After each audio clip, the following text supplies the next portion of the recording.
I was 12 when my father first told me I'd never amount to anything. We were sitting at the kitchen table, the yellow formica surface sticky with spilled orange juice from my younger brother's breakfast. Dad had just gotten home from his third job that week, his mechanic's uniform still stained with grease, and I was showing him my report card. Straight A's, as usual. He barely glanced at it before pushing it back toward me. "You think grades matter in the real world, Sarah? You think being smart is going to get you anywhere when you're just a girl from the wrong side of Hartford?" The words hit me like a physical blow. I remember the exact way the morning light filtered through our thin curtains, casting everything in that sickly yellow glow. I remember how my mother's shoulders tensed at the sink, how she scrubbed the same plate over and over without turning around. I remember thinking that maybe if I got better grades, if I tried harder, if I became perfect, he might finally see me the way I desperately wanted him to. But that morning, at 12 years old, I learned that perfection wasn't enough. Nothing would ever be enough for Robert Mitchell. My father wasn't always cruel. There were moments, brief flashes, when I'd catch glimpses of the man my mother must have fallen in love with, like when he'd fix my bike without being asked, his calloused hands gentle on the chain, or when he'd ruffle my hair after I'd helped him change the oil in our battered Honda Civic. But these moments were islands in an ocean of disappointment, and I learned early not to hope for them. The real problem, I think, was that I reminded him too much of himself. We had the same stubborn jaw, the same way of tilting our heads when we were thinking. But where I saw possibility, he saw only the weight of his own failures. He dropped out of high school to work, married my mother when she got pregnant with me, and spent the next 18 years watching his dreams shrink smaller and smaller until they disappeared entirely. I was a mirror he couldn't stand to look into. The criticism became a daily ritual. When I got accepted to the Honor Society, he said it was just because the teachers felt sorry for me. When I won the science fair, he said it was a participation trophy. When I announced I wanted to go to college, he laughed so hard he started coughing, his smoker's hack echoing through our thin walls. "College? With what money? You think you're better than us, Sarah? You think you can just waltz out of here and become some hotshot?" But I did think I was better than the life he'd mapped out for me. I thought I deserved more than watching my dreams die in a cramped apartment that smelled like cigarettes and broken promises. I thought I deserved to be seen, to be valued, to be loved for who I was rather than tolerated for who I might become. I was 16 when I got my first job at Murphy's Diner, the same place where my mother had worked before she got pregnant with me. The irony wasn't lost on either of us. She trained me herself, her hands guiding mine as I learned to balance plates up my arm, to smile at customers who treated me like I was invisible, to count tips that never seemed to add up to enough. But I wasn't working to survive. I was working to escape. Every dollar I earned went into a coffee can I kept hidden in my closet, behind the winter coats that hadn't fit me in years. I counted it every night before bed, watching the numbers grow slowly, painfully, toward the dream I'd never spoken aloud. I was going to college, with or without his blessing. I was going to prove him wrong. The night I told him about my acceptance to the University of Connecticut, I'd rehearsed the words 100 times. I'd gotten a partial scholarship, enough to cover tuition if I worked summers and kept my grades up. I'd figured out the bus routes, the meal plans, the dorm assignments. I'd planned every detail except his reaction. He was watching TV, a beer balanced on his stomach, when I sat down beside him on our sagging couch. The leather was cracked and held together with duct tape, but it was the only place in our apartment where he seemed relaxed. I waited for a commercial, then pulled out the letter with shaking hands. "Dad, I got into UConn. I got a scholarship." He didn't look away from the screen. His jaw worked silently for a moment, like he was chewing words he couldn't quite swallow. Then he turned to me, and I saw something in his eyes I'd never seen before. Not anger, not disappointment, but something darker, something that looked almost like fear. You think you're so smart, don't you? You think you can just leave us behind and pretend you're something you're not. I tried to explain about the scholarship, about how I'd worked for this, how I'd saved every penny. But he wasn't listening. He was staring at the letter like it was a death sentence, like it contained news that would destroy everything he'd built. "You'll be back," he said finally. "You'll be back within a year, pregnant or broke or both, and you'll see that I was right. You'll see that dreams are for people who can afford them." I moved out 2 weeks later. College was harder than I'd imagined. Not the academics, those came easily as they always had, but the social landscape of a world I'd never belonged to. My roommate was a girl from Greenwich whose parents had bought her a car for her 17th birthday. She had more clothes than I'd owned in my entire life, and she wore them casually, like they meant nothing.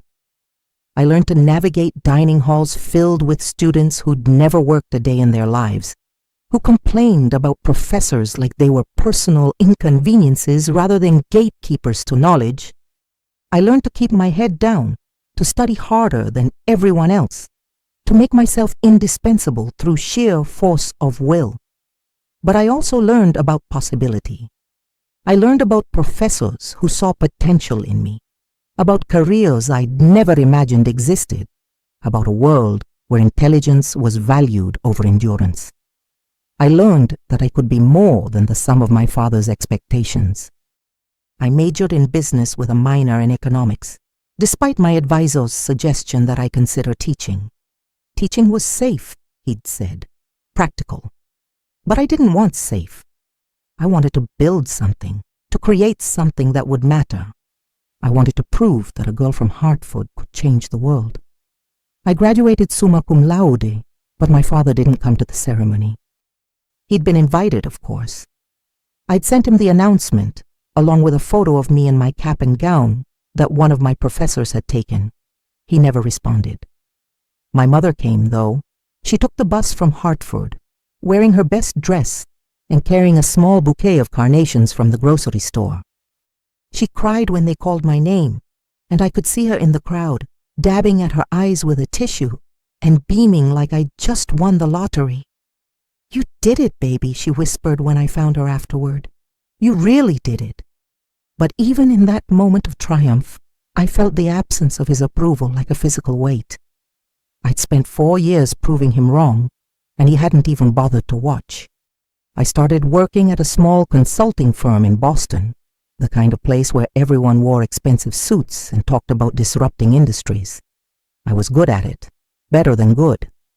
I had a hunger that my colleagues lacked, a desperation to succeed that translated into long hours and innovative solutions. I climbed the ranks quickly, moving from analyst to associate to senior associate in just 3 years. But success felt hollow when there was no one to share it with. I'd call my mother every Sunday, telling her about my projects, my promotions, my slowly growing bank account. She'd listen and celebrate and ask careful questions, but we both knew there was someone missing from these conversations. I tried dating, but it felt like playing a role I'd never auditioned for.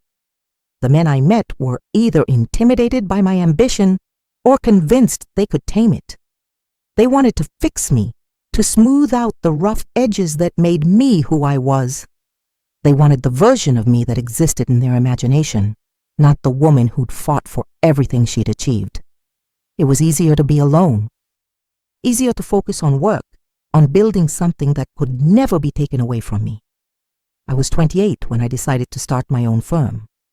I'd saved enough money to survive for 6 months, maybe a year if I was careful. I'd identified a gap in the market, a need for specialized consulting services for small businesses trying to scale. I'd written the business plan, secured the initial funding, found the perfect office space in a converted warehouse in Cambridge. But I was terrified of failure, of proving him right, of ending up back in Hartford with my tail between my legs and my dreams in ruins. I called my mother the night before I signed the lease. It was late, past 10, but I knew she'd be awake.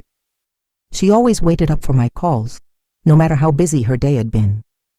"I'm scared, Mom," I admitted. "What if I'm not ready? What if I fail?" She was quiet for a long moment, and I could hear the TV in the background, the same shows she'd watched when I was a child. Then she spoke, and her voice was stronger than I'd heard it in years. "You know what your father said to me when you were born? He said you were going to be trouble.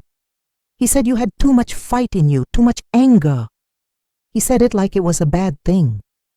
She paused, and I could hear her smile through the phone. But I knew better. I knew that fight was going to save you. I signed the lease the next morning. Building Mitchell's strategic consulting was like raising a child. It consumed every waking moment, every ounce of energy I had. I worked 18-hour days, eating takeout at my desk and sleeping on the couch in my office more nights than I cared to admit. I hired my first employee, then my second, then my third. I learned to delegate, to trust, to lead. The first year was brutal. There were moments when I questioned everything, when the weight of responsibility felt crushing. But slowly, painfully, beautifully, it started to work. We landed bigger clients, developed innovative solutions, built a reputation for excellence that spread throughout the industry. By my third year, we'd outgrown our original space. By my fifth, we were one of the fastest growing consulting firms in New England. By my seventh, we were expanding nationally, with offices in New York, Chicago, and Los Angeles. But success brought its own challenges. The bigger we got, the more visible I became. Industry publications started writing about me, calling me a rising star, a disruptor, a woman to watch. I won awards, spoke at conferences, was invited to join boards and committees. And through it all, I carried the weight of my father's words. Every success felt like a small victory against his prophecy, but also like a wound that wouldn't heal. I'd proven him wrong, but I'd lost something in the process. I'd lost the possibility of his pride. I was 35 when I got the call that changed everything. It was a Tuesday morning, and I was reviewing quarterly reports when my assistant knocked on my door. "Your mother's on line 1, she said, and something in her voice made me pick up immediately. "Sarah, honey, your father's in the hospital. He had a heart attack." The drive to Hartford felt like traveling backward through time. I hadn't been back in years, not since I'd bought my mother a small house in a better neighborhood and helped her quit her job at the diner. I'd sent money, paid for repairs, made sure she had everything she needed, but I'd never visited. I told myself I was too busy, but the truth was simpler and more painful. I was afraid to see him. He looked smaller than I remembered, lying in that hospital bed with tubes running from his arms and machines beeping around him. His face was gray, his breathing shallow, and for the first time in my life, he looked vulnerable, human. My mother was sitting beside him, holding his hand and whispering things I couldn't hear. When she saw me, she smiled through her tears and stood to embrace me. "He's been asking for you," she said. "He's been asking for you since he woke up." I pulled up a chair and sat beside his bed, studying his face for signs of the man who'd shaped my entire life through his disapproval. His eyes were closed, but his breathing seemed to steady when I took his hand. We sat in silence for a long time, the three of us, surrounded by the sounds of the hospital and the weight of 35 years of unspoken words. Then slowly, his eyes opened, and he looked at me with a clarity I hadn't seen in years. "Sarah," he whispered, his voice barely audible, "I'm sorry." The words hit me like a physical blow. I'd imagined this moment 1,000 times, but I'd never imagined it would hurt this much. I thought his apology would feel like vindication, like justice finally served. Instead, it felt like loss, like the end of a story I'd never finished writing. I stayed with him for 3 days. We talked about everything and nothing, about the past and the future, about the choices we'd made and the ones we'd avoided. He told me about his own father, about the criticism and disappointment that had shaped his worldview. He told me about the dreams he'd abandoned, the chances he'd been too afraid to take. And slowly, painfully, I began to understand that his cruelty hadn't been about me at all. It had been about his own pain, his own fear, his own sense of inadequacy. He'd seen in me everything he'd wanted to be, but never had the courage to become. On the fourth day, he was strong enough to sit up. My mother had gone home to shower and change clothes, and we were alone for the first time in over a decade. He looked at me with those familiar eyes, still blue despite everything, and asked about my work. I told him about the company, about the employees who depended on me, about the clients whose businesses I'd helped transform. I told him about the awards, the recognition, the success I'd built from nothing. And as I spoke, I watched his face change, watched pride replace the fear I'd seen there for so long. "You did it," he said finally. "You really did it." The words were simple, but they carried the weight of a lifetime. I'd been waiting 35 years to hear them, and now that I had, I realized they couldn't fix what was broken between us, but they could start to heal it. He was released from the hospital a week later with instructions to rest and take medication and avoid stress. He followed the doctor's orders religiously, as if his health was a business he was finally learning to manage. We talked on the phone every few days, tentative conversations that gradually grew easier. It was during one of these calls that I mentioned my latest project.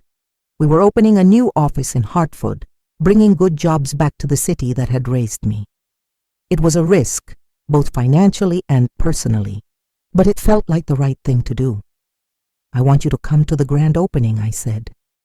"I want you to see what we've built." He was quiet for a long moment. Then, "I'd like that, Sarah. I'd like that very much." The Hartford office was smaller than our other locations, but it felt more important somehow. We'd hired locally, training people who reminded me of myself at 18, hungry, determined, ready to prove the world wrong. We'd partnered with the community college to offer internships, with local nonprofits to provide pro bono services. The grand opening was scheduled for a Thursday morning in September. The weather was perfect, crisp, and clear, with that hint of autumn that made everything feel possible. We'd invited local officials, business leaders, media representatives, but the only person I really cared about was my father. He arrived early, wearing his best suit and a tie I'd never seen before. He looked nervous, out of place, among the crowd of professionals and dignitaries. But when he saw me, his face lit up with something I'd never seen before, something that looked like pride. The ceremony was brief. I spoke about opportunity, about investing in communities, about the importance of believing in people's potential. I cut the ribbon with oversized scissors, posed for photos, shook hands with what felt like hundreds of people. But through it all, I kept looking for him in the crowd. I found him standing at the back, talking quietly with my mother, both of them beaming like they'd won the lottery. When our eyes met, he nodded just once, and I felt something inside me that had been clenched for 35 years finally relax. After the ceremony, I walked him around the office, showing him the conference rooms, the open workspace, the break room with its view of the Hartford skyline. He asked thoughtful questions, complimented the design, admired the photographs of our team that lined the walls. But it was when we reached the reception area that he stopped completely. There, mounted on the wall in simple black letters, was the company name, Mitchell Strategic Consulting. He stared at it for a long moment, his hand reaching up to touch the letters, like he couldn't quite believe they were real. Then, without warning, he started to cry. Not the quiet tears of a man trying to maintain his dignity, but the deep, shaking sobs of someone finally releasing decades of pain. I'd never seen my father cry. Not when his own father died, not when he lost his job, not even when the doctor told him about his heart condition. But here, in front of my company's sign, he wept like a child. "Your name," he said through his tears. "Your name is on the building." I put my arm around his shoulders. This man who'd once seemed so large and intimidating, who now felt fragile beneath my touch. We stood there together, father and daughter, looking at the proof of everything he'd once said I'd never achieve. "I know, Dad," I said softly. "I know." He died 6 months later, peacefully in his sleep. By then, we'd found something resembling peace between us. Not forgiveness exactly, but understanding. We'd learned to see each other as flawed human beings rather than symbols of everything we'd lost. The funeral was small, just family and a few close friends. But as I stood at his graveside, watching them lower him into the ground, I thought about that last conversation we'd had. He'd called me just the week before, and we'd talked about the Hartford office, about the employees we'd hired, about the difference we were making in the community. "You know what I'm proudest of?" he'd asked, his voice weak but clear. I'd expected him to mention the business, the success, the recognition.